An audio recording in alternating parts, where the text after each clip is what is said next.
how much of Biden's unpopularity is specific to his age?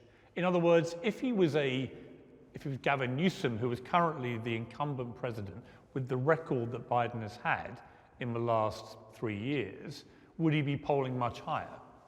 So yes and no. A lot has to do with his age. 77% of Americans have said that they are concerned that he will not be healthy enough to finish a second term. But that is not the only issue. So in office, how is he done? You know, people say, oh my God, he did more than a normal Democratic president. That is a very low bar. Democratic presidents barely try. So did he do most of his agenda? No. 85% of his agenda is dead, and there's no dispute over that. It's incredible to people outside of America that Donald Trump, who lost last time, has been pretty much a consistent loser in the electoral process since 2016. He's now facing nearly 100 criminal charges, and yet all that has done is fuel him and make him more popular, allow him to play the victim and see his poll numbers go up. What does that say about America and your political system? So Donald Trump deserves almost all the criticism that he gets, and he breaks so many laws that he floods the zone. And then you don't know what to respond to because he says something maniacal here, he broke that law there, he's a lifelong criminal, etc.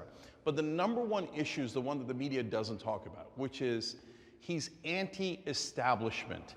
That's why people like him. Democrats underestimate him at their peril, and they do it over and over again. So there's three issues here.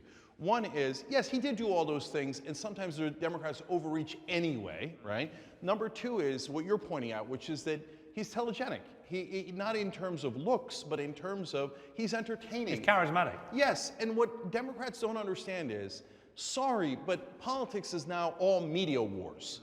That's what it is. Where do people get the information on who they're going to vote? Media, some form of media. Not necessarily mainstream media, but some form of media.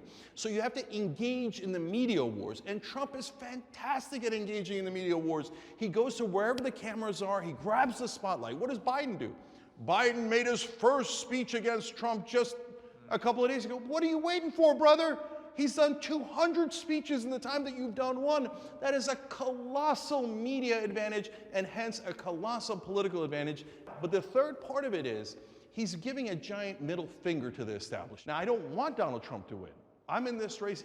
Why do I want to knock Biden out? Because I don't want him to lose to Trump. If Biden is the candidate, do you think Trump wins if he wins the Republican nomination? It's near 100%. So look.